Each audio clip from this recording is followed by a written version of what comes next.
Good morning, everybody. Good to see you. Call the meeting to order. Sandra, you want to call the roll, please? Yes, Mr. Chair. Secretary Chaudhry is absent. Mr. Derenberg, Here. Vice Chair Everhart is present. Chuck Boyd as designee for Secretary Flora. Present. Ms. Lala is present. Krishna Tallur as designee for Dr. Wright. Present. And Chair Casemeyer. Here. You have a quorum, Mr. Chair. Thank you very much. Any public comment today? No, Mr. Chair. Okay. Take the executive director's report. Alex? Sure. Thank you, Mr. Chair. First, just a quick note that we are going to have one revision to the agenda this week. We are recommending a minor modification to the motion for item 13, and we'll present it when we get to that item. In terms of report for this month, thank you, Mr. Chair, and good morning to all the members of the commission. It's great to see you. Today, I'll begin with a brief mention of the schools currently undergoing repairs on an emergency basis. The first is the ongoing restoration project for Allegheny County's Western Port Elementary School, which was damaged by the storm-related flooding in May. At this time, Allegheny County Public Schools tells us to expect that it will not request any significant state funding assistance for the project because the school district's insurance company has been supporting the project work fully to date. If this were to change in coming months and Allegheny County Public Schools were to submit a request for emergency funding, IAC staff remain ready to facilitate bringing that request to you. The second is Williamsport High School in Washington County, which remains closed due to asbestos contamination. In that case, remediation work is underway, but the extent to which insurance or other compensatory structures might help pay for the work is unclear at this time. So Washington County Public Schools has let us know that they may come to the IAC with a request for some emergency funding in the coming months, but we do not yet have details of what that request might entail. IAC staff are now reviewing emergency fund balances and will be prepared in the coming weeks to make recommendations to you on any request for funding assistance should Washington County Public Schools submit one. And a late addition this morning is to acknowledge that the Sun reported on a minor electrical fire at Queen Anne's County High School. We're waiting for details on that incident from Queen Anne's County Public Schools, and I will inform you if the event results in a need for emergency repairs for which Queen Anne's might request state assistance. So far, no indication of that. Second update of interest today is about the IAC's efforts to communicate the school facilities need across the state to our state's leadership. Each fall, we begin a process of submitting data on the facilities need to the Department of Budget and Management, the Capital Debt Affordability Committee, or CDAC, and the presiding officers of the General Assembly, as well as, starting in January, to key legislative committees. This year, this effort bore fruit in that it helped protect, or I should say last year, the effort bore fruit in that it helped protect the state school construction budget from suffering any cuts when the overall state budget had to be reduced by $2 billion. This year, I've begun the process by providing key information about the facilities need and construction costs to the presiding officers this month, as well as to CDAC on October 9th. I plan to bring to you all more information at your October 9th meeting as well about construction costs and expectations for the fiscal 2027 CIP cycle. If the IAC and Maryland's LEAs are to collectively ensure that every public school student in Maryland has a safe, healthy, and educationally sufficient school in which to learn, and that the portfolios of school facilities are fiscally sustainable, we'll need to continue to identify the facilities projects that need to take place in the coming years and to develop estimates of the cost of those projects so that we can help our funders plan to fund as much of the work as can be afforded. So this concludes my report for this month, and I'm very happy to answer any questions you might have. Any questions? Mr. Derenberg. So Alex, just on the contracts, what's going on with all the elevators in Howard County, like 5 elevator contracts? Sorry, what about the contracts? The contracts in Howard County, there's 5 elevator contracts. Are they all the same age or something? So elevators, I don't have the actual exact ages in front of me of the elevators that they need to replace, but elevators have historically been a bit of a tricky item and on the costly side for how large of an item they are in the building. But of course, they bear on accessibility and other functions of sort of daily school operations that are very important. And so it ends up being something that the state does want to support LEAs in making sure that the elevators work. And so we are working with them to help them get cost-efficient solutions to those elevator projects. And we'll continue to do that for all the LEAs when they bring them to us. It seems odd that there's 5 in one county at the same time. Oh, I would say that there are probably well more than that in every county at any given time, or at least the larger counties. Cassandra, if you'd like to add anything based on some of the recent submissions, this is not a strange need. Yeah, we do see a lot of elevators. I would just note that all of these were approved in the FY24 capital improvement program, so they all got an award at the same time. They probably, I would guess, procured them all at the same time for efficiency, is why we're seeing all of those contracts at the same time. Okay, great. I've never seen them all like that many at one time. Any other questions? Oh, go ahead. Well, thank you, Mr. Chair. Mr. Derenberg, just to add a little bit, tiny bit more context on that. It's likely that a number of LEAs have elevator repair projects that are ongoing that never come to us for state funding participation. And so I don't think that 5 at one time is unusual for a larger LEA, particularly. They often would be handled outside funding programs. And it's just that this package, Howard County Schools has brought for state funding participation and bundled them together for, really for cost savings. Got it. Thank you. Absolutely. Any other Thank you, questions Mr. Chair. for Alex? Okay, the consent agenda. Alex, you have any comments? No, Mr. Chair, nothing exceptional this month. Thank you. Do I hear a motion that we accept the consent agenda? Mr. Derenberg makes a motion, Ms. Everhart seconds. Any discussion on the consent agenda?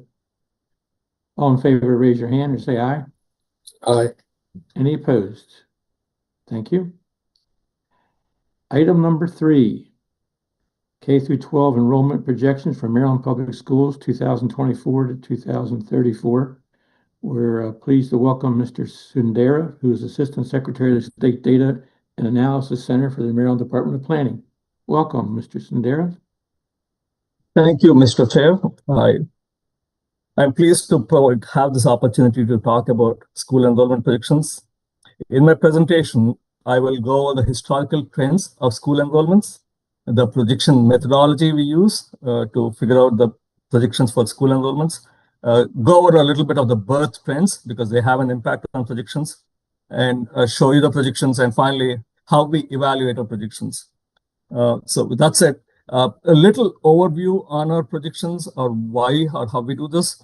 By statute, the Department of Planning is tasked with producing school enrollment predictions for Maryland and all its LEAs. And the law states like our predictions, which we do independently, should be within 5% of the LEA predictions, which they do independently. If they are within 5%, the LEAs are okay to use the predictions to develop their EFMPs. And there are instances when they are not within the tolerance, but we meet with them and reconcile any issues or prediction methodologies before we finalize our predictions and publish them. So with that said, we'll start my presentation. On the first slide, we can skip to the next slide, please. Thank you. This shows this public school historical enrollments for the last 10 years. from 2014 to 2019, as you can see on the graph here, there has been a steady increase in projections, public school enrollments. I'm sorry. And then so in 2020, the year of COVID, in September, by the way, the projection, the enrollments are recorded as of September 30th each year. So the 2020 number, when the enrollments were recorded, it's right after COVID and closure. So there was a lot of big decline in school enrollments, and it continued into 2021, and it hasn't bounced back as much as it was in 2018, 2019. So they are steady in 22, 23, 24. So just to give you a perspective of where the school enrollments are. These are for only public schools. Okay, on the next slide, we have this shows the annual change in projections, as you saw in the previous graph.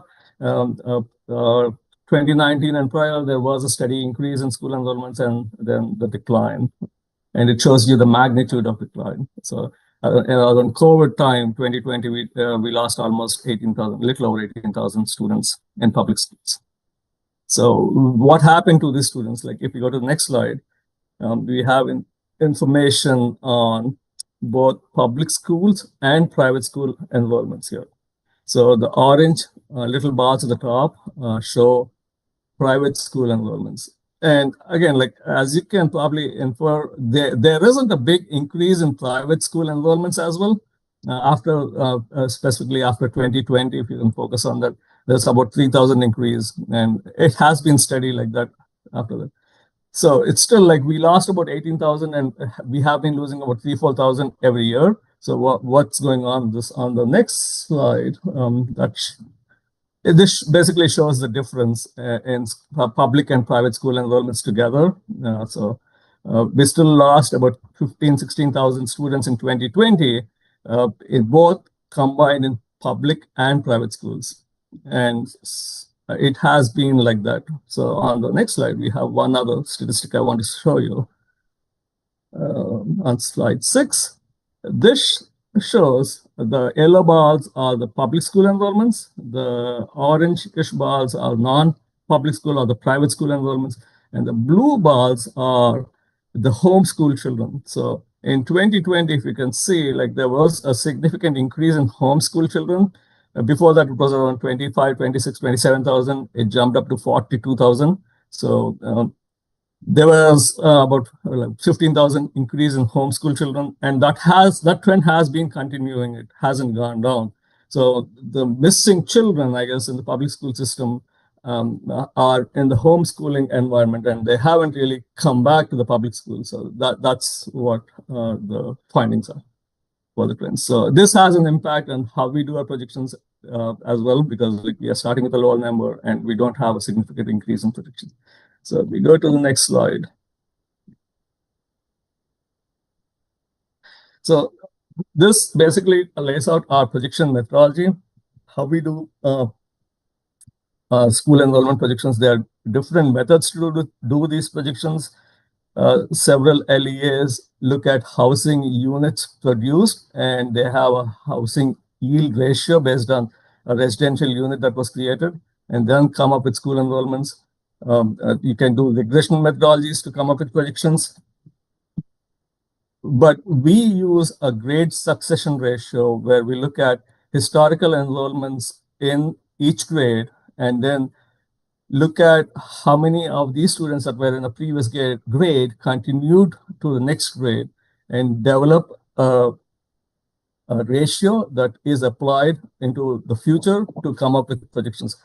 But we also use births as a starting point for kindergarten enrollment. So if a birth happened 5 years ago in 2020, most likely they will be in public school systems in 2025. So that's the methodology we use. And towards the end of our projection, we will show our accuracy or where we are with our predictions as well. So if you look at the next slide, So these are births for the last 10 years. From 2014, actually from 2015, there has been a steady decline in births. And it's not just in Maryland. These are births for Maryland as a whole. Not only in Maryland, but in the nation as well. there were several studies that indicated like the childbearing age for young women has increased. It used to be in the mid 20s to higher late 20s, but now yeah, women are having children in the 30s. So the number of children they're having has been reduced. And also the economic circumstances and the generational change have contributed to this decline as well. So 2021 was the year that we had the lowest recorded births in Maryland in the last, I believe, in the last 20, 25 years. And during times of economic uncertainty, people tend to stop making major decisions like raising a family or having children. So that's what we saw in 2021. And there was a little increase in 2022. 23 and 24, even though they are in the past, we don't have actual birth data from the Department of Health. The birth data we use for school enrollment projections is monthly births data, which we convert into school year births from September, beginning of September to August of the following year to come up with school year births and then project these numbers. The numbers we have in the asterisks are basically the numbers we got from CDC. The state also reports to the CDC, which releases totals only. So again, like even though it's in the past, we are treating it as a projection number. Okay, on the next slide. This graph basically shows yearly births in Maryland, starting right from 1940s all the way to 2029. That's a projection year. As you can see, we have identified why some of these births increase, like the baby boom generation in the late 40s and to mid 60s, the increase, and then the baby bust generation of Generation X, decline, increase, and then so on and so forth. But what I want to highlight is basically where we are right before COVID. See that decline from about 2014, as I showed you on the graph. This decline has an impact on school enrollment predictions. The yellow or the gold color line is our projections, what we project. For again, like we are being a little optimistic, saying that the births will start to increase like after 26, 27, but that might come down a little as well. So just to give you a perspective of where we are with births. And this following slide, the next slide, if you can go to it, please. This slide is a little harder to understand. I'll try to explain this. This graph shows cumulative births that happened over a 13-year period. So if you're looking at 2020 year, that point right where we have 2020, shows the births that happened 5 years back, the 2020 point, and then going 13 years back. So what we're trying to capture is a cumulative period of 13 years births that happened. That would show us how many children are eligible to be in the school system. So the blue line we have here is births that have already happened, but these are going into the future. Like if a birth happened in 2024, for example, we know, and then going back from 2024 to 2011, which is the 13-year period, we know how many births have already happened. That 2024 births will be eligible for school system in 2029 and whatnot. So the blue bar is basically that we have information on. The gold bar is the projected cumulative births that are eligible to be in the school system going into the future. This gives us an idea of how the projections will be based on the births, because like births are a driving factor in our methodology for predictions. So I can answer any questions on any of the stuff so far. If not, we can move on for this. Eberhard. Go to the next slide, please. Oh, we have a question now. Yeah, go ahead. Ms. Eberhard. Yes, this is fascinating data. I was interested in, as we look at enrollment, you're looking at births. Do you track the number of additional people that are moving into the state that would impact our school enrollment? Definitely. Again, like it's not tracked directly because that data isn't available to us, like people moving in. But the way we track that is, say, for example, like we have information on school enrollments by grade for the whole school year, right? So if there are 200 students in second grade in 2024, and if we see 220 students in 2025, we know that these 20 students increase is a net in-migration. So the ratio we have for our projection for that particular grade will be 1.5 or something, 1.05. So that's applied to capture the net in-migration. Whereas, like, for example, a jurisdiction that loses students or loses population, that ratio, if you have 200 students right now or last year, and they come down to 180, so we know that people moved out, so that's why they lost population or student decline. So that's how it's captured. And we have this information going back for the last 40 years, and we can see a trend of which school districts are gaining people versus losing population. And it affects by grade as well. So in some schools, from going from 8th grade to 9th grade, where it's a jump from middle school to high school, there might be an increase. Students that are in private schools till 8th grade, where they move to public schools, there's increase and decrease. So that's how we capture the migration component of projections. It might be interesting to add that as a slide for next year. Yeah, sure, definitely.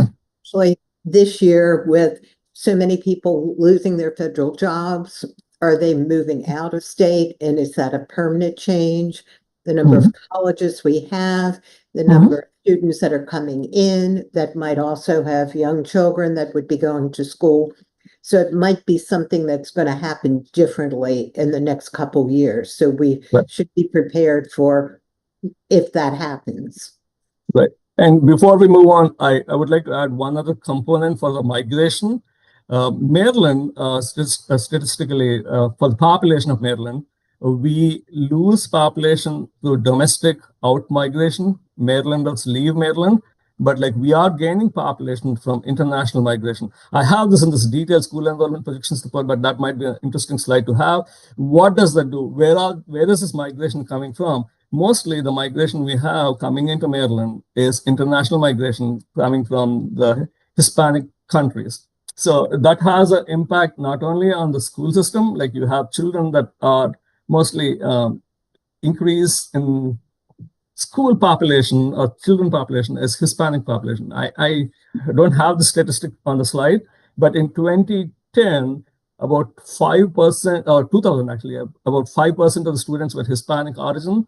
By 2020, I think that statistic is close to 15% of the students, something like that. So there's a change in composition of the students as well. And this might have an impact on what you do in terms of the classroom size, the availability of additional classrooms for ELS or yeah. So there's other impacts as well. I have a question too. So excluding the international migration, is Maryland gaining or losing population based on its internal numbers? Internal numbers, the components of change are migration, right? As a net migration, it's still positive because, like, if we lose 10,000 people that are leaving Maryland, we are gaining 15,000 people through international migration. So there's a positive 5,000 increase. No, but that's I mean, just disregarding international, are we gaining or losing population annually? We will be declining in the sense the natural change, like the births minus the deaths, is a little positive, but it does not offset the domestic migration. Okay, thank you. Yep. I think we can move to the next couple of slides ahead. Okay, so this is what we are projecting. So the 2025 projections, I don't have the 2024 number, which was the historical number. We are showing a slight increase in projections, but like again, like as you can see, it's kind of flat for the first 4 or 5 years of our projection horizon. It's mainly due to the declining births. Like if you have lower births that happened in 2020, your enrollments in 2025 will decline. And this propagates, like the children that are in kindergarten will go to first grade and second grade and so on. So that's what it is. And eventually we have a little bit of increase in projections. Basically, this is about the births that mostly happened prior to COVID is what is driving some of these predictions. Okay, we can move to the next slide.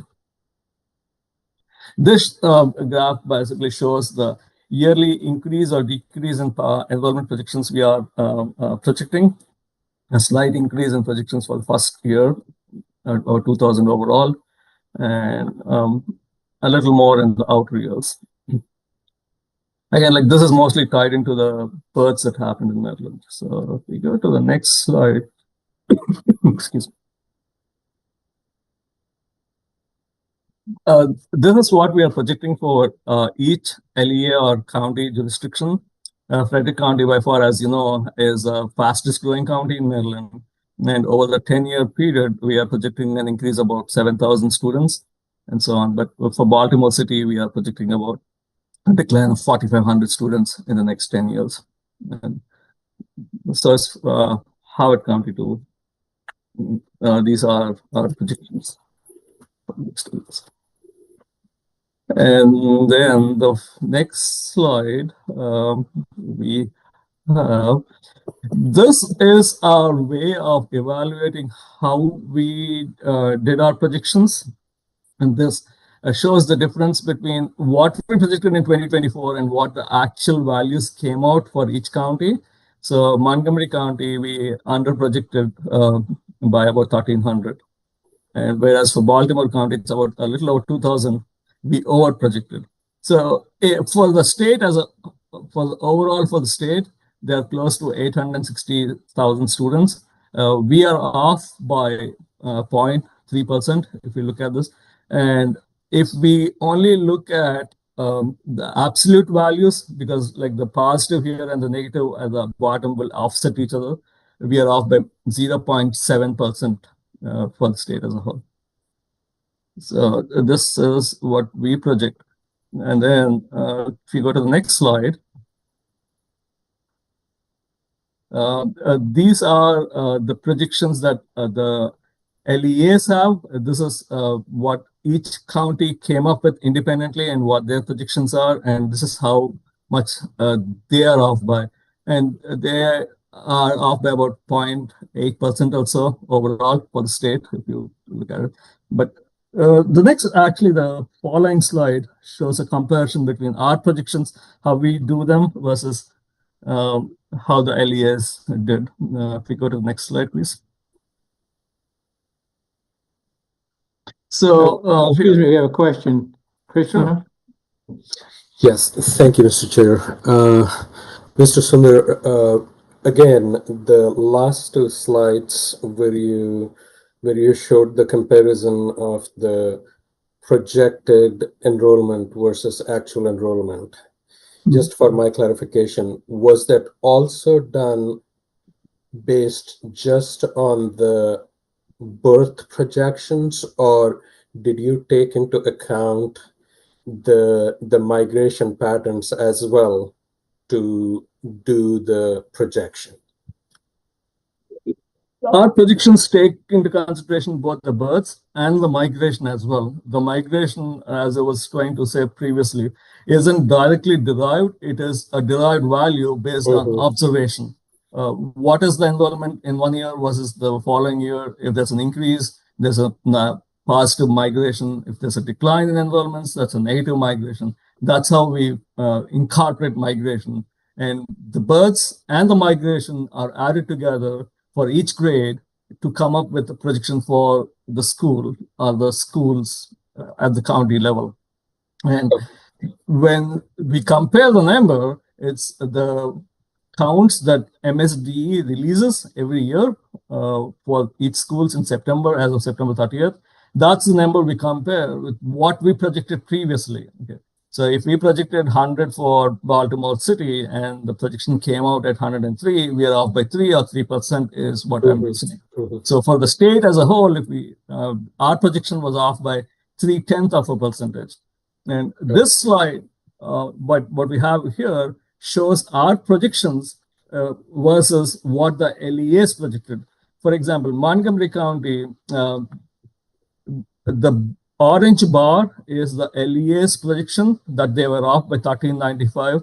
And the blue bar is what we have, the blue outline is what MDP projected for Montgomery County. We were off by 1329. So that's what it is like. So this basically lets us evaluate how are we doing versus each LEA's projection. And like I said, like we were off by 3/10 for the state as a whole. And the LEAs, I think if you sum those orange bars up, they were off by 0.8%. So we are close. The reconciliation, when we evaluate our projections with each other independently, we try to make sure that nobody is over projecting or under projecting. Thank you. Yeah. Go ahead. Thank you. Sure. I believe that's my last slide. And then again, this is my contact information. Happy to answer any questions specifically on this. What we do is we generate this report. It's a detailed report for each school we have. We publish it on our website. I'm sorry, I take it back. It's not for each school. For each LEA, we have detailed projections information, which we post on our website, along with our observation on why certain things are happening. It's a detailed, comprehensive report, about 200 pages, which we publish on our website.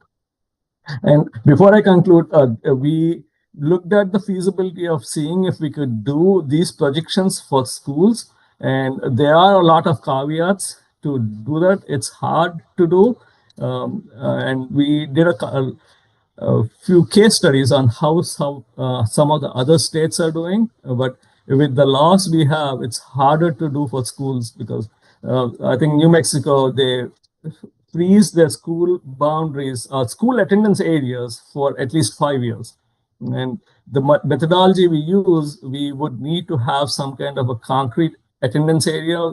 If we can't figure out if the growth is due to a change in boundary or an actual change, it's hard to make predictions.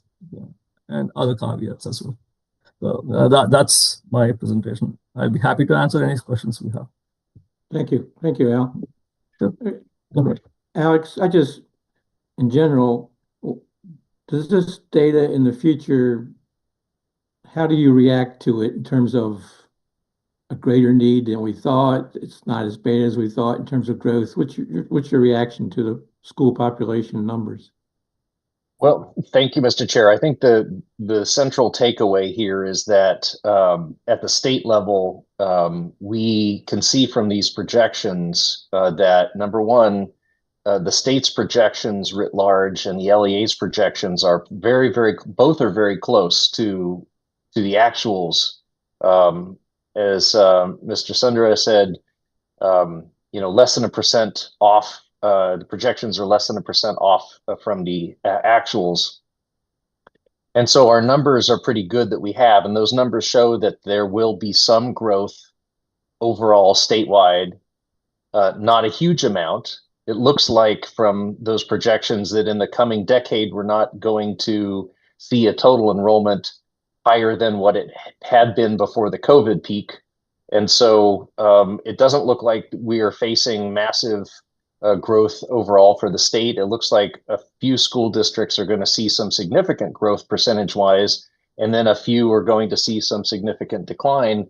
But in net overall, it's not massive growth, so that the IAC should be focusing on how to allocate resources to bringing up the condition of our school facilities and keeping them fiscally sustainable, educationally sufficient over the coming years, rather than focusing, first and foremost on addressing growth, because there just won't be that much. Right. Okay. Any other questions for Mr. Sundara? We want to thank you very much for the very informative presentation. Thank you. Thank you, Mr. Chair. My pleasure. Bye-bye. Yeah, I appreciate MDP's great support in this every year. Thank you. Item 4, FY 2025 maintenance effectiveness Assessment Annual Report. Dave Bailey. Good morning, Mr. Chair and members of the Commission. For the record, morning. I'm David Bailey. Today, we present for your approval the IAC's annual report on maintenance of Maryland's public school facilities for fiscal year 2025. This report is the product of the hard work of our assessment and maintenance group. With me today to talk about the IAC's Maintenance Effective Assessment, or MEA, and the annual report is Administrative Officer Brooke Finneran. As background information, I will first briefly summarize the nature of the two different assessments that the IAC conducts of public PK through 12 school facilities in the state. The first type is the assessment of the condition and educational sufficiency of a facility as part of the IAC's statewide facilities assessment, or SFA. Maryland law requires that the IAC visit every PK through 12 facility for an SFA assessment at least once every 4 years. This assessment generates a facility score that reflects the specific facility's condition and educational sufficiency. The second type is an assessment of the effectiveness of the maintenance conducted by each school district on its facilities. The Maintenance Effectiveness Assessment, or MEA, is what we're covering in this presentation. The MEA assesses the effectiveness of the school district's maintenance each year by looking at the results of the maintenance in a sample set of about 12% of the district's facilities, with a minimum number being 3 facilities in the case of our smallest LEAs. The IAC has conducted maintenance inspections since 2007. Beginning in fiscal year 2021, IAC staff implemented a new maintenance effectiveness assessment intended to meet the IAC's statutory responsibilities and as part of its technical assistance to LEAs. The assessment focuses on the things that have a substantial and direct impact on teaching and learning and the longevity of the building systems and the facility. This includes maintenance management, which includes maintaining and following preventive maintenance or PM schedules, as well as the use of computerized maintenance management software, management system, or CMMS. The outcome that serves as our benchmark level of maintenance effectiveness is that which, on average, is likely to support achieving the full expected lifespan from a given building system and the facility. This level of maintenance earns an adequate rating. Therefore, adequate is the minimum level of maintenance effectiveness that we want to see at every school and every building system.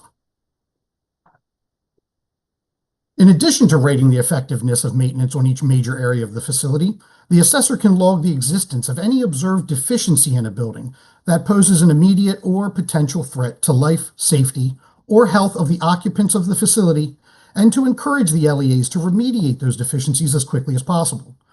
Identified major or minor deficiencies apply a multiplier and result in a reduced score for the facility in the appropriate category. Examples of major deficiencies would be the presence of mold, broken playground equipment with sharp edges, exposed live electrical parts in student-occupied areas, or a non-functional HVAC system.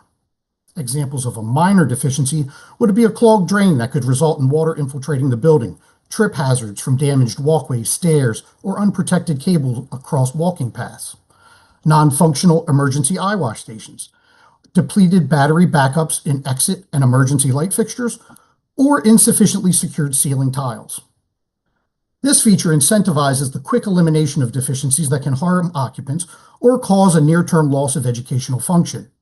The LEA has 15 calendar days from receipt of our preliminary assessment to submit an action plan showing how it will address the deficiency. So long as the LEA submits satisfactory evidence within 45 calendar days that it has taken or is taking action to correct the deficiency, IAC staff will remove the deficiency note and adjust the score accordingly. Correcting just a handful of deficiencies can, in some cases, shift a facility's overall score up an entire rating level. The parameters for removal of deficiencies can be found in our MEA deficiency removal guidelines posted on the IAC website. The assessment results in FY25 are comparable only with those from our previous 4 fiscal years. As compared with the results from FY 2024, the average overall LEA rating in FY25 had a downward shift of about 0.21%. Now, Brooke will talk about the assessment results described in the annual report. Thank you, Dave. Good morning, Mr. Chair and members of the Commission. For the record, I am Brooke Finneran. Page 78 of the agenda shows that 173 assessments were conducted in FY 2025. 130 school facilities, approximately 75% of the facilities assessed in FY 25, received a passing rating, with 128, or approximately 74% of facilities, earning an adequate overall rating. This suggests that approximately 3/4 of the assessed facilities are being maintained adequately overall.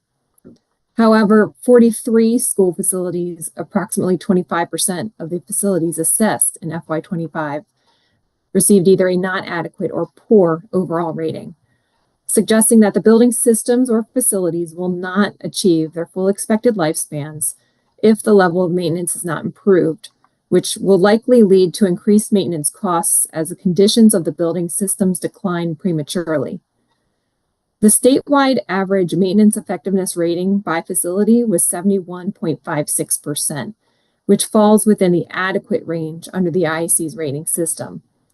15 of 24, or 63% of LEAs, earned an average overall maintenance effectiveness rating of adequate. 9 LEAs earned a rating of not adequate. Page 82 of the agenda shows the statistics for passing versus failing ratings by category. LEA maintenance effectiveness was highest in the building system categories of floors, entryways and exterior doors, windows, caulking and skylights, and roof drains, gutters, and downspouts. LEA maintenance effectiveness was lowest in the building system categories of fire and safety systems and utility controls, and plumbing, fixtures, and equipment. The assessed facilities accrued a total of 237 categories with deficiencies that were not remediated. The categories listed under building equipment and systems collectively received 81 of those deficiencies. It is important to note that the number of deficiencies accrued by LEAs ranged significantly, from a low of 0 to a high of 5.2 per school facility assessed. Our experience suggests that some of the higher numbers result from some LEAs having more portfolio than they have the resources to maintain. Or in some instances, the LEAs didn't provide the proper documentation to support their remediation efforts. The MEA includes 2 categories under maintenance management, which focus primarily on the LEA's use of their CMMS to plan, execute, and document preventive and reactive maintenance efforts. This would also include work that takes place with the assistance of contractual services. In FY 2025, more than 60% of facilities received a failing rating in these categories, largely due to a significant number of work orders remaining open for extended periods of time. Computerized maintenance management systems are a crucial tool that LEAs must fully and properly utilize to oversee the operations and maintenance of their facilities. A CMMS, if used well, will track the work order history of each asset, including all associated parts and labor costs. This data can be used to hold staff and contractors accountable for their work and find problem areas or recurring issues with specific assets that will influence system repair or replacement funding decisions and identify staff shortages. IAC staff will continue to work closely with LEA maintenance leaders to support them in deploying solutions and best practices that will help the LEAs improve the maintenance of their facilities and thereby better support teaching and learning. The IAC's Maintenance Effectiveness Assessment will continue to be a powerful tool for this work. This concludes our presentation, and I will now read the motion, which is to approve the final draft of the FY 2025 report, Maintenance of Maryland's Public School Buildings, dated October 1st, 2025, pending non-substantive edits by staff. Thank you, Brooke. Do I hear a motion to that effect for purposes of discussion? I can't really see everybody, but Dannerberg. Dannenberg makes the motion, Ms. Everhart seconds. Questions? Discussion? Mr. Derenberg. So, what happens with the non-adequate or poor facility? Those ratings. They get that report. What happens? So we go back and re-inspect. We just wait 3 years, or In the SFA assessments, it's 25% of each of the entire state's schools once every 4 years. The maintenance assessment is a longer lead. We do 12% of their portfolio every year with a minimum of 3. So it does take longer for MEA to get through the entire state. So the LEA gets a report. Do we go back and follow up with them to see if anything's been corrected, or? Correct. They have to respond to us in their 45-day, and they provide us photographic and responses with work orders showing the completion of the work. And what percentage of that is? I'm sorry, I didn't catch that. What percentage of those deficiencies are taken care of every year? 100%, 50%? I'm not sure we've done that data pool, but I'm sure we can look back into that and pull that data for you. It'd be kind of interesting to see if they're actually following up. There are a lot of deficiencies that are remediated through the course of the year. Absolutely. And do we go and inspect the learning cottages, trailers, whatever? Is that part of this report? Yes, relocatables and additional structures are assessed in at each school that we visit. And yes, there is a separate category, and you can see those in our reports. I think that's it for me. Great. Appreciate it. Thanks. Any other questions? So you're saying that if for minor deficiencies, are they requested this? They're asked to send in a report they've been corrected or not? That is correct. And if they're not, nothing really happens? I believe, Scott, do you want to take that? Sure. Thank you, Chair. So we send out the reports to them, and they're the preliminary report. Then we require them to respond back to us within 15 days. We do follow up with their superintendent at the end of their assessment cycle. And then Alex and I usually will go and meet with the superintendents and sit and talk to them to discuss best practices, our way to improve their scores. And then I follow up with the maintenance department directors from each LEA to help them give the information to us to ensure that some of the major and minor deficiencies are getting remediated.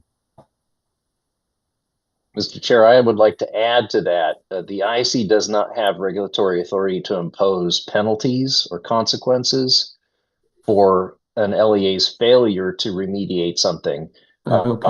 The IAC's recourse would be to potentially withhold state funding on a future project on that school or another school. And that's not something that the IAC has done historically, in a situation. It's certainly a possibility, but the commission hasn't expressed interest in that in the past. So it's not something we've looked at. Do we try to track the records to see who consistently fails to make improvements, or does just see who's cooperating and who's not?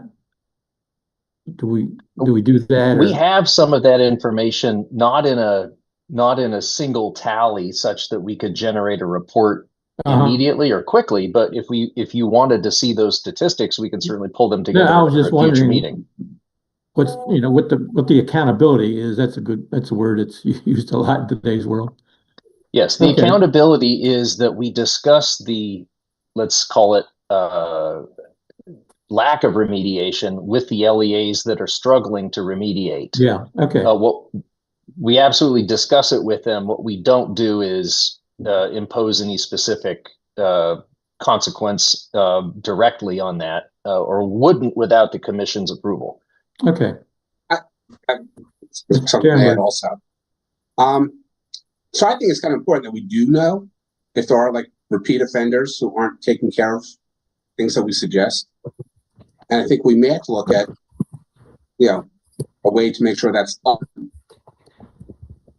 Whether it be withholding funds. I think it's kind of important. I mean, if we spend all this money to do the reports and stuff, and if they say, there's no consequences for it, what happens? I think we should track trends. Mr. Secretary. Thank you, Mr. Chair. I was just going to agree with that. I think it'll be very helpful to have additional follow-up information. And particularly, I think we will want visibility on the one school that was labeled as poor. It's in Prince George's County. I can't identify which school it is. Looks like it's an elementary or middle school. But that would be just helpful. What the follow-up is there? What's the plan for the school to address some concerns there and some issues? And I think the commission certainly would love to learn the issue of issue, but not just that. I think additional follow-up would be helpful overall. I was actually, not to get too far in the weeds, but just was curious on the CMMS systems that these schools systems use. Is there a general consensus on the type that they use, or are they all using different ones? And how accurate is their data for export when it comes to sharing that information?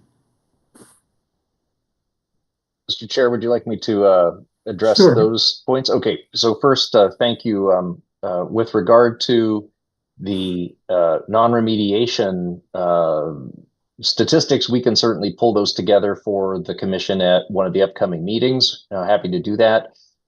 Second, with regard to CMMS, I'll ask our manager of assessment and maintenance, Scott Snyder, to give a quick summary of the CMMS usage around the state.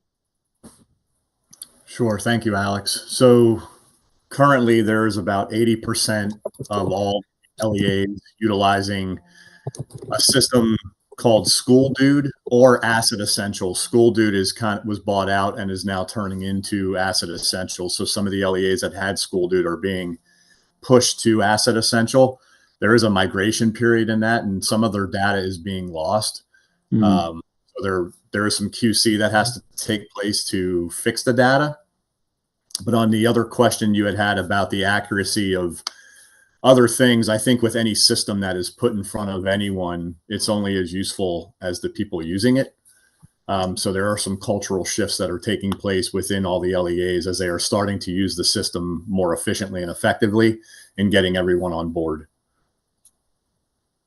That's very helpful. Thank you very much. And Scott, I think that was sort of my concern, because we also use CMMS in DGS facilities, and that's the concern is making sure it's accurately and fully utilized. Lots of capability in these CMMS solutions, but make sure they're fully utilized. So it's good to hear that they're doing the transition. It's all concerning to hear that there may be some data loss there, but they should be. I would hope that they're working to make sure that they minimize that data loss or address that. To maybe do some manual data entry so that they've got the accurate data for historical purposes for their buildings. Sure. Great point. And they are all diligently working towards that. Unfortunately, as you're aware, it takes staff to do that. And there's some vacancies there. Yeah. I mean, I understand the overwhelming probably amount of data that you've got to keep track of, but it does seem to me that those districts or schools that ignore or seemingly ignore our findings, we should maintain some kind of record of them in some way. But anyway, on the motion, and by the way, thanks, Dave and Scott. We appreciate your information. On the motion, all in favor, say aye, or raise your hands. Aye. Any opposed? Okay, thank you. Number 5, FY20. Mr. Chair. Oh, I'm sorry. Commissioner Eberhard had a hand up. Oh, I apologize. Mr. Eberhard. I just wanted to say something positive, that when I looked at the data, I agree with everyone, but when you look at it over the past 4 or 5 years, it's really has improved of the number of schools that are no longer in the poor category, but in the adequate category. So I think this is a great tool to use for all the school systems to be able to do it. And from one year to the next, the schools are different and the age of the schools are different. So there's lots of different factors in what has to be done. But when you look at it over that 5-year period, it has been really improving a great deal. So I commend everyone on the staff at the IAC and at the school level to realize maintenance of effort, as I have now realized. It is really the most important thing that we can do in any building. Thank you for everyone for all the hard work. Thank you. Missed some good points. I didn't mean to in any way minimize the job that Scott and David have to deal with in terms of these efforts. Yeah, there's lots of things, and yes, you were right on everything, but I just wanted to add that great point too. Item 5, FY 2025 Statewide Facilities Assessment Annual Report. Alex?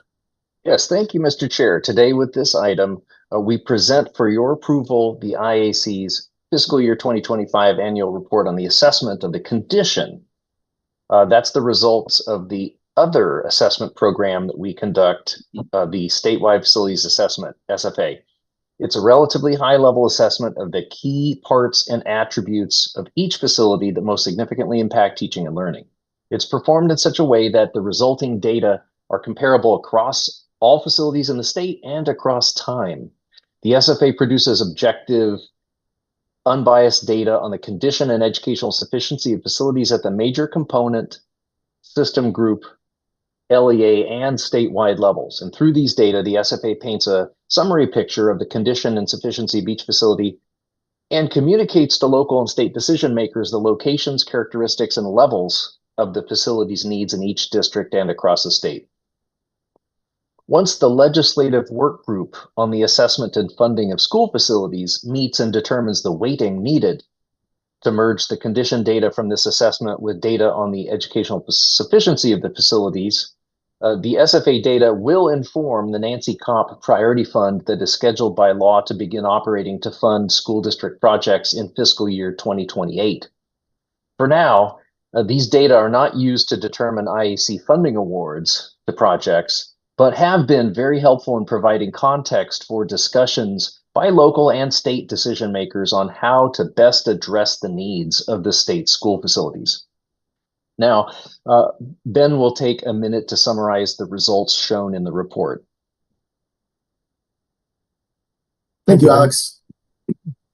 Good morning, Mr. Chair, Madam Vice Chair, and members of the Commission. I'm Ben Kaplan, the Assessment Data Coordinator. Using the data gathered during the SFA cycle, the Facility Condition Index, or FCI, is calculated for each school facility, and it reflects the facility's physical condition as quantified by the depleted percentage of the useful lifespan. The lower an FCI score, the better. Page 255 of your agenda describes each of the 4 condition bands that are important for us to consider. As shown on page 256, the fiscal year 2025 statewide average asset FCI is just above 52% depleted, indicating that, on average, facilities and their systems are approximately halfway through their expected lifespans. The figure on this page shows that 81%, or just over 4 out of every 5 public pre-K to 12 school facilities, are 45% more depleted. Experience has shown that above a 50% FCI, issues multiply and problems worsen. Facility reliability begins to decline, the facility becomes less conducive to teaching and learning, and the cost of maintenance increases notably. Above an FCI of 60%, reliability declines even faster, and more significantly, maintenance costs spike. At the portfolio level, the average facility condition that would optimize the educational effectiveness and long-term fiscal sustainability of the facilities would be in the mid 30% depleted range. On page 257, the chart shows the number of facilities in each band in each LEA and tells us the percentages vary significantly from LEA to LEA. Page 258 shows condition mapped across the state. I will now present the motion, which is to approve the statewide facilities assessment fiscal year 2025 annual report for presentation to the General Assembly on the status of school facility conditions in the state of Maryland, pending non-substantive edits by staff. Thank you, Ben. Do I hear a motion to that effect for purposes of discussion? Mr. Derenberg and Mr. Tuluwer. Discussion, questions? Okay. All in favor of the motion, raise your hand or say aye. Any opposed? Thank you. Item 6, school construction cost inflation and state funding. Alex? Thank you, Mr. Chair. This is an informational item with no motion. In your July meeting, Commissioner Derenberg asked staff to present data on how the recent state appropriations of funding to school construction compare to those over the past 10 years or so. Staff have compiled two graphs to present as the first of two brief presentations to you on this topic, and those are on page 262 of your agenda. In this first presentation today, we show the main state allocations to school districts, not just for the past 10 years, but also the entire history of the IAC, both in nominal terms and adjusted for construction inflation using a national construction cost index. The top chart shows the 50-plus year history so that the relative values are apparent. You can see that at the start of the IAC's existence in the early 1970s, the state pumped a massive amount of state funding into school facilities to support counties in building all the schools that were needed in the 1960s and 70s to meet the huge growth in enrollments in many counties and in the state overall. It also shows that there were ups and downs over the decades as counties addressed bulges in enrollment growth and as revenues permitted or didn't permit additional investments in facilities. The second chart hones in on the last decade and shows that prior to the start of the Built to Learn program in 2022, annual state appropriations were relatively steady at a level in the mid $400 million range. The Built to Learn program, which was established at the same time as the blueprint for Maryland's future, provided a short-term but proportionally huge increase that allowed the IAC to significantly boost the number of major projects it had been able to support for the 4-year period of 2022 through 2025. And that infusion of funding has helped LEAs slow the downward slide in average condition of their facilities. But the Built to Learn boost has effectively ended, even though approximately $200 million of the total $1.7 billion in Built to Learn funds remain to be awarded to LEA projects. At the big picture level, Built to Learn funding is mostly over. With the current legislative target for school construction total funding remaining at about $450 million, it appears that without a new strategy, we're back to total nominal appropriations levels at what they were pre-Built to Learn. Unfortunately, considering that construction costs in Maryland have doubled in the last 20 years compared with general inflation, the purchasing power of state appropriations and county appropriations to school districts' facilities budgets is now less than half of what it was in 2003. In next month's meeting, I will bring to you a second presentation that details what that cost inflation picture looks like, and as well as its effect on purchasing power of state appropriations. I'm happy to answer any questions you might have. Thank you, Alex. Any questions?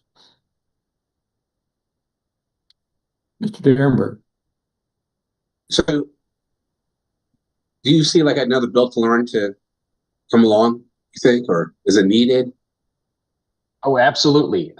When we look at the request levels each year from the LEAs, the requests have consistently been about twice as much as the available appropriations that we have to award out. Last year, the requests through the CIP were about $780 million, and we had, 400, a little over $400 million to award out. We are seeing still, as we saw in the condition data in the SFA report, depleted condition levels in the low 50% range when, for long-term sustainability and educational sufficiency, they really should be in the mid-30s. There's still a huge amount of unaddressed need out there in school districts, and they are struggling to fund their even highest priority projects. We saw last year that the CIP left about $55 million in urgent project funding needs unaddressed, and we're projecting that number will be a bit larger this year. It's preliminary at this point. We're obviously going to have to see the specific requests that come in October from the school districts for the CIP, but yes, absolutely, we do need something to follow the Built to Learn. And Built to Learn was bonds by the stadium authority, right? Correct. Now, Correct, yes. Anything else? Thank you, Alex, for that report. It's very interesting. Thank you, Mr. Chair. Let's move on to item 7. FY 2026 Capital Improvement Program Amendment, Howard County Public School System, St. John's Lane Elementary HVAC project. Sean? Good morning, Mr. Chair, Morning. Madam Vice Chair, members of the Commission. On August 4th, IAC staff received a request from the Howard County Public School System to amend the fiscal year 2026 Capital Improvement Program to include the St. John's Lane Elementary HVAC project. This project was reverted from the fiscal year 2024 and 2025 CIP at the June IAC meeting due to delays in the design and the LEA's inability to encumber funds prior to the 2-year statutory limit. The Howard County Public School System has received bids and intends to move forward with this project. Therefore, IAC staff recommend the inclusion of this project by amendment to the fiscal year 2026 CIP with a maximum state award of $7,431,523 based on the bid results totaling $13,246,922, 10% project development design service costs, and a state share of 51%. This motion will fully fund the maximum state award for the project with funds from the LEA's reserve account. I will now read the motion, which is to amend the fiscal year 2026 Capital Improvement Program to include Howard County Public School System's St. John's Lane Elementary HVAC project and award $7,431,523 from the Howard County Public School System's Reserve Fund account to fully fund the project. Thank you, Sean. Thank Do I hear a motion to that effect? Ms. Eberhardt, and second by Mr. Derenberg. Discussion, questions? All in favor of the motion, raise your hand or say aye. Anyone opposed? Thank you. Thank you. Item number 8, FY 2023 Capital Improvement Program rescission and FY 2024 amendment. Prince George's County Public Schools, William Schmidt Outdoor Education Center replacement project. Jean? I'm going to start, Mr. Chair. Oh, okay. Good morning, How are Mr. you? Chair. How are Good. you? Madam Vice Chair, good morning, and members of the Commission. My name is Sharon Johnson. Prince George's County Public School is requesting to approve the rescission of approval to rescind the funds awarded in the FY 23 Capital Improvement Program for William S. Schmidt Outdoor Education Center and transfer the funds to their reserve account. In addition, the LEA is also requesting approval to amend the FY 2024 CIP to include the William S. Schmidt Outdoor Education Center project and to also increase the maximum state award. I will now turn it over to Jean Shanholtz, the county's capital program manager, to provide project-specific details. Thank you. Good morning, Mr. Chair, Madam Vice Chair, and members of the Commission. After the project scope was set in fiscal year 2023 CIP, during the design process, PGCPS revised their approach with the William S. Schmidt Outdoor Education Center to demolish more existing square footage, leading to the additional new square footage to be built, some of which was necessary to accommodate building systems needed for the dining hall, Village 1, and Village 2 spaces. IAC staff noted this change during the contract approval process and engaged in collaborative discussions with PGCPS, leading to the revised 102 form presented with this item, reflecting an increase of $3,017,000 to the original maximum state award of $21,525,000. I will now turn it back over to Sharon to read the motion. Permission to read the motion, Mr. Chair? Yes, please. To rescind $19,037,000 from the FY 23 CIP William S. Schmidt Outdoor Education Center replacement/renovation project and to transfer those funds to the LEA reserve account. To amend the FY 24 CIP William S. Schmidt Outdoor Education Center replacement project to include the approval of the project with a revised scope and maximum state award of $24,542,000. To apply $19,037,000 from the LEA reserve account to the FY24 CIP William S. Smith Outdoor Education Center Replacement Project. Thank you very much. Do I hear a motion? Chuck motions and Ms. Everhart seconds. Discussion on the Prince George's County project. All in favor of the motion say aye or raise your hand. Any opposed? While we're on Prince George's County, Alex, how's our P3 program doing? Thank you, Mr. Chair. The P3 program is well on its way in Prince George's. It's actually phase 2 of the program. It includes 8 schools that will be done in 3 groups. The first group around this fall, and they're moving forward with construction on that. It's moving forward as expected. Happy to report again in the near future on that. But essentially as planned. Everything's okay. Yeah, thank you. Item number 9, FY 2022 Capital Improvement Program Amendment, Baltimore City Public Schools, the Marie J. Faring Annex Renovation Addition Project. Gene?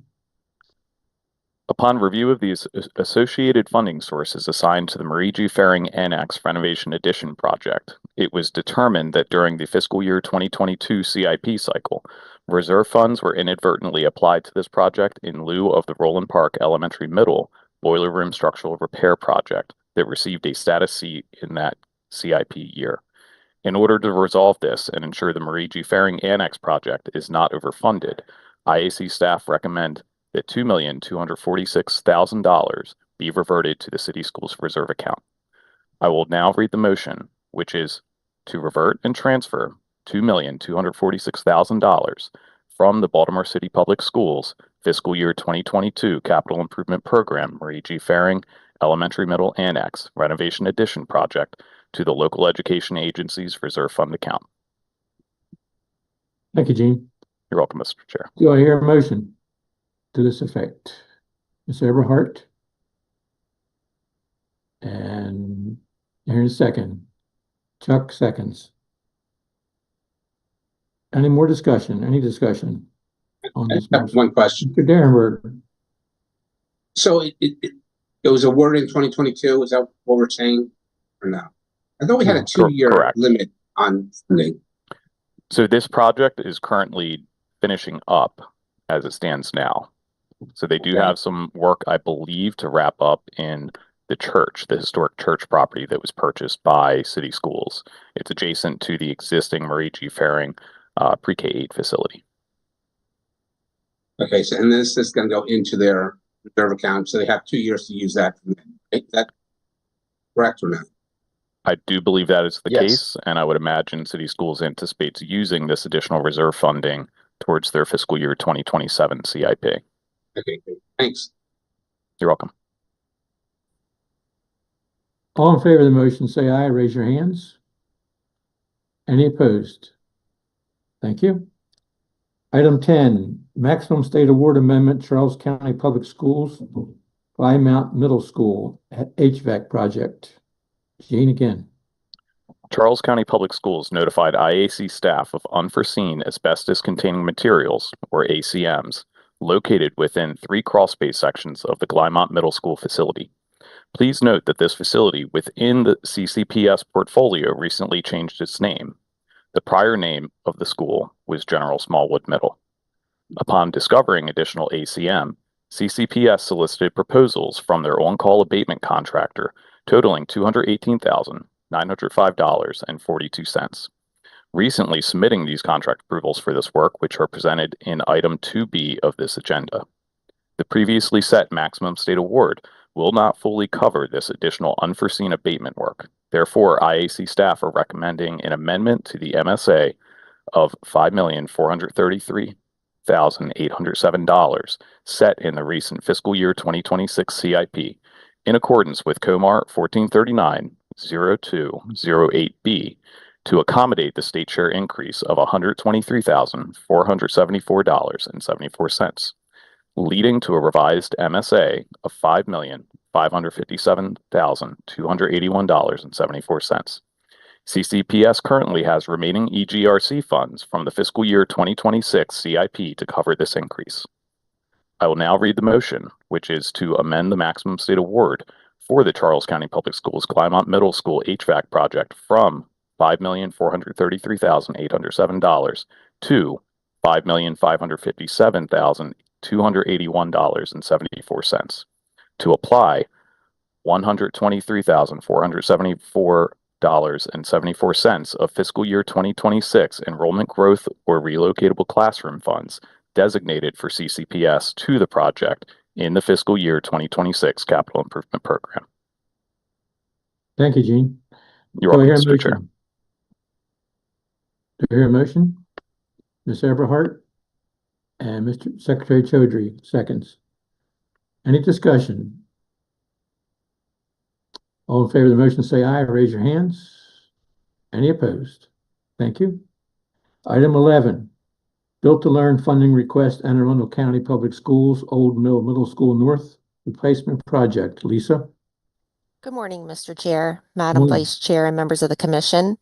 Anne Arundel County Public Schools is requesting approval to use the reverted Built to Learn funds in the amount of $4,161,299 presented in item 2C of this agenda to partially fund the Old Mill Middle School North replacement project. Anne Arundel County Public Schools plans to seek the balance of funding for this project through the Capital Improvement Program. The estimated maximum state award for this project is $10,595,000. The formula used to determine the new square footage for this project involved establishing the eligible enrollments as well as meeting the requirement in the Built to Learn Act of 2020, which provided for AACPS to receive up to $150% of the gross area baseline on the portion of the project funded with BTL. I will now read the motion, which is to approve Anne Arundel County Public Schools' request to award Built to Learn construction funding to the Old Mill Middle School North replacement project totaling $4,161,299. Thank you, Lisa. Do I hear a motion to this effect?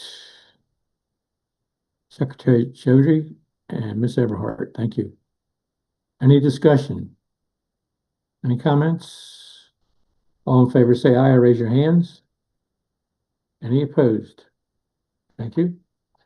Item 12, FY 2024 Healthy School Facility Fund Extension Request, Baltimore County Public Schools. Lisa? Thank you, Mr. Chair. Baltimore County Public Schools has requested deadline extensions for 5 of their chiller replacement projects that were funded through the FY 2024 Healthy Schools Facility Fund. BCPS is experiencing extended lead times for the production, shipment, and delivery of mechanical and electrical equipment associated with the projects. Once the equipment is received, construction will occur that following summer. The extension types and requested revised deadlines can be found in the chart on page 272 of your agenda. I will now read the motion, which is to extend the FY 2024 Healthy School Facility Fund deadlines to encumber awarded funds, substantially expend project funds, and to submit requests for reimbursement for certain Baltimore County Public Schools projects as presented in this item. Thank you, Lisa. Alex, is this the item we've had several requests for extensions? Well, this is a specific one for Baltimore County Public Schools, and that's through a past fiscal 24 fund deadline. The item I think you're referring to is that currently we are, recommending an extension of the deadline for the new fiscal year's applications for all LEAs. Do I hear a motion to this effect? Secretary Chaudhry and Ms. Eberhardt seconds. Any discussion on this item? All in favor say aye or raise your hand. Any opposed? Thank you.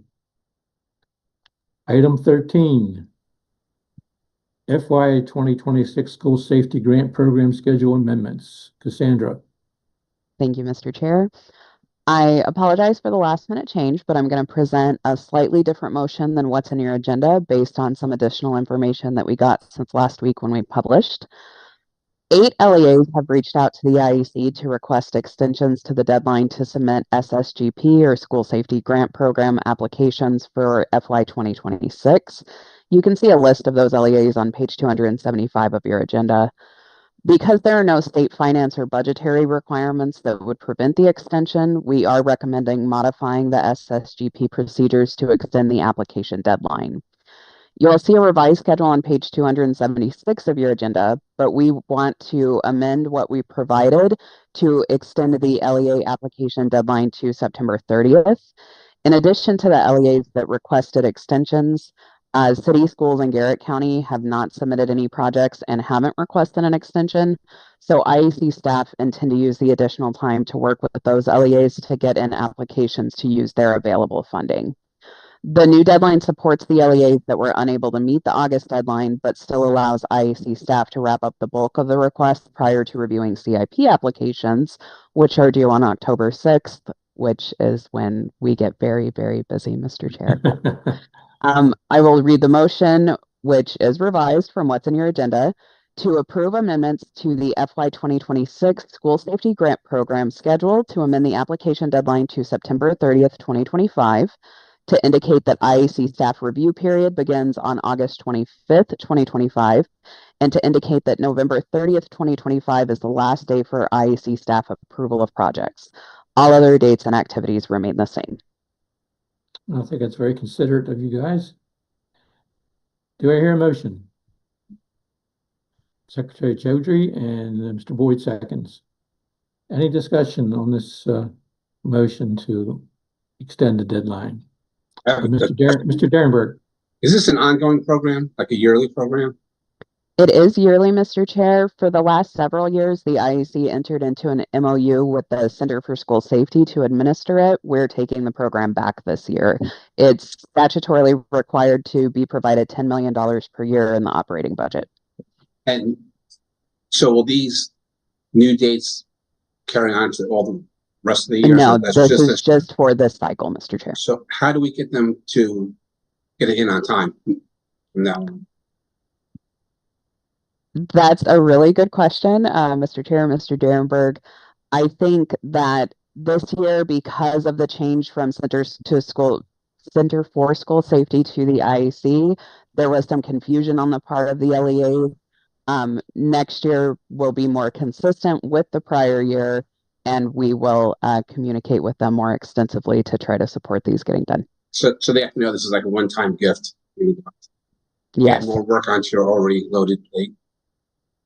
Okay. Yes. As long as they know that. Thanks. They will. All in favor of the motion, say aye, raise your hands. Any opposed? Thank you. Motion passes. Anyone want to say anything for the good of the group? Any comments? Do I hear a motion that we adjourn? Mr. Boyd, Mr. Tlor, make a motion. All in favor, say aye.